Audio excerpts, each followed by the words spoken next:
We're gonna start calling you Joe Biden. Fellow risk takers, this is your worst podcast host, Andrew Stotz from A Stotz Academy, continuing my discussion with Larry Swedroe, who for 3 decades was the head of research at Buckingham Wealth Partners. You can learn more about his story at episode 645. Larry's unique because he understands the academic research world as well as the practical world of investing. Today, we're discussing chapter 12 in his recent book, Enrich Your Future, the keys of success to successful investing. And the chapter title is Outfoxing the Box. Larry, take it away. This is actually one of my favorite stories about helping people find the right way to invest in terms of active versus passive investing. So it was a good friend of mine named Bill Schulteis, who's the author of The Coffee House Investor, and he wrote a book by that name.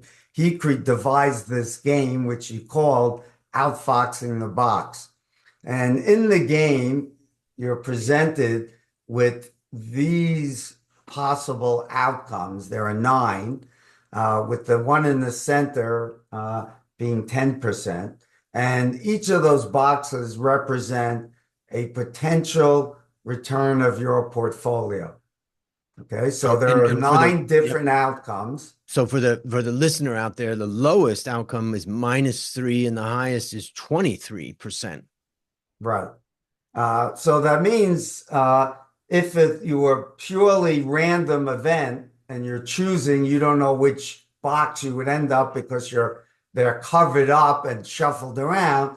If you chose a box, you might lose 3% a year for the rest of your life, or you might get lucky and make 23% a year. Now, this is a good example in thinking about active investing. Because if you invest as an indexer and you invest in a total market fund, and the market, let's say, gets 10%, which is very close to the long-term compound return, you don't have to play the game. You just said, I'm going to invest in equities and I'm going to get 10%. Obviously, you don't know that ahead of time. But if we estimated returns for the total market, we might say that the expected return going forward was 10%. So, Andrew, you're now giving this a choice of you have the opportunity to say, I do not want to gamble. I do not want to play the market. I do not want to hire active managers. I'm just going to buy a Vanguard total stock market index fund, and I'm going to pay something like 3 basis points for that. And I will get the market return. And let's assume that that's, in this case, 10%. Or I could suggest you leave the room. We remove the box in the middle, and now it's like a wheel with 8 numbers on it. And we're going to spin the wheel. And then you will get in your portfolio the return of whatever number it lands on. So you might get lucky and get 23% a year for the rest of your life, or you might lose 3% a year.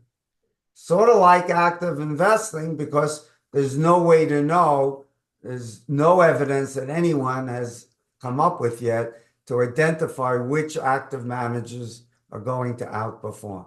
So, Andrew, being a rational human being, should you choose to play the game and blindly accept it? Now, the odds are if 1,000 people play the game, because the average is 10%, the collective group is going to get 10% on average. But some are going to be in that left tail and dramatically underperform, and some will be in the right tail and dramatically outperform. Now, if you knew 10% was a good enough number to meet your goals, which for most people it certainly should be, what do? Do you play the game, or do you say, I don't want to gamble, I'm going to take the market return? Yeah, and it's a good, first of all, before I answer that question, it's a good example of the difference between an average and an actual outcome. As an investor, we can look all day and say the average outcome is such and such, but if you play the game, you could end up with the worst outcome or the best. But to answer your question, The last time I went to Las Vegas, my friend went gambling and I stayed in the hotel room, and then I went walking around town. So I'm not a big gambler. In fact, the last time I went up to a craps table and I got the dice in my hand and I started to roll them, I yelled Yahtzee. But anyways, but anyways, so being a rational person and understanding the principles here, I'd just take 10% because 10% is a pretty darn good return over the next, for the rest of my life. Yeah. Now, we don't know what the market's going to get, right? The market may only give us 5% a year, right? But then we know the same rules are going to apply because the average active fund must get 5%, right? Because for every outperformer, there has to be an underperformer because all stocks have to be owned by somebody, right? So you'll end up with the same thing. You'll have an average number of 5%. Some might get 15 and someone might lose 10% a year, right? So so you're going to choose to play 10, to not play the game, get the market return of 10. Now, this is an unfair example. It actually favors active investing, and you chose not to play it. Why does it favor active investing? Because the average active fund does not get the market return. It gets significantly lower returns because of the expenses are higher than an index fund and its trading costs are higher. And the average active fund underperforms by something like, let's call it 80 basis points or so a year.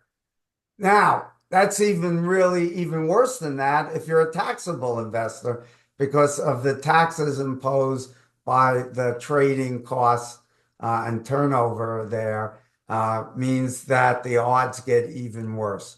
So this is a good example to show why you shouldn't play the game unless you had some advantage and could somehow figure out how do you identify the few funds that are going to outperform. And we know the research shows that only about 2% of them are likely to outperform in any statistically significant way, even before taxes. And that means about 1% for taxable investors. So that's a game I don't think I want to play. So that's the moral of the story. When it comes to gambling, the surest way to win is to not play. Okay, so obviously everybody out there doesn't play, right? Well, in fact, they don't follow that at all. Everybody's out there hoping that they win. So maybe you can provide some guidance as to when I'm confronted with this, or when the listener or viewer is confronted with this and they go back to try to remember this, what is the behavioral bias or the issue that's causing them to constantly want to go back and play rather than picking the 10? Well, let's say it this way. The first thing I would say is that people are learning. I like to think I deserve a little bit of credit with all of my books to help people discover that this is the winning strategy. But certainly people like John Bogle and William Bernstein, Rick Ferry, and a lot of others have contributed as well. When I started out 30 years ago in this business, only about a few percent of the market was indexed or in other systematic strategies. Today, that number, I've seen estimates as high as 50%. So not everyone is choosing to play the game. That's number one. Why do people play the game despite the evidence? One, Wall Street doesn't want them to know, as we've discussed, because active management is the winning strategy for them. The media doesn't want you to know active management is a losing game because they need you to tune in to figure out what's going on and try to outperform. So they conspire, and you don't see people like me or used to be John Bogle very often on TV. You see the active managers who are telling you what's going to happen. So that's a problem. And the third is this. One of the most common human traits is simply overconfidence, as we've discussed. If you ask people, are you better than average driver or anything like that, 80 to 90% of the people, regardless of the question, say they're better than average. And even investors who have, in the research studies for a brokerage fund returns, who underperformed, said not that they were a better than average investor and it outperformed, even though they had underperformed by as much as 10% a year. They still believe they're delusional. But the fact of the matter is we're simply overconfident. So average, but I'm smarter than average, and therefore I can outperform. Being smarter than average does not help you outperform the market, as the evidence from the Mensa Investment Club, which we have discussed, they underperformed the market for over a decade. I think it was like 15 years by a huge amount, because the competition is just too tough. The intellectual talent at the hedge funds and these institutional investors and high frequency traders and their collective wisdom and the efficiency of the market makes it just too much to over. So if you put a high value on the entertainment value of trying to beat the market, nothing wrong. Take 1 or 2% of your portfolio, pick a few stocks. You're probably going to get average returns, but with a wide dispersion of outcomes. Some of the people who are doing the same thing will dramatically underperform. Some will outperform. And we know the people who outperform will attribute it to skill. And the people who underperform will attribute it to what? Bad luck. When both cases, it's more likely to be just a random outcome. So people go to the racetrack in Las Vegas, they have an entertainment account, but they don't take their IRA there, and they shouldn't take it to the Merrill Lynch office either. I'm trying to think of a visualization. And I remember when I first started as an analyst in 1993 in Thailand, every single broker everybody came to the broker to trade. Nobody called, occasionally, okay, they were calling, but generally they're coming to the broker to trade. And they would sit, grandma and grandpa in some cases would sit there. They'd have their packed lunches and they'd be there all day. And watching the ticker tape. Watching the tickers. And my dad used to take me into the Merrill Lynch office in our neighborhood, and we'd sit there for a couple hours and watch the tape. Yeah, and so that's what got me interested in stocks. Yeah, and what they did at that time in Thailand was, by that time it had gone digital, where it was just flashing lights, and so there's this board of flashing red and green lights, and you just walk in there and you think this is just overstimulating. And but the visualization I always used in those days was that I said, many people in this room, because they're also kind of harassing each other and saying, I won today, and so they're having fun in that room. And I said that many of those people in the room think that they're competing against each other.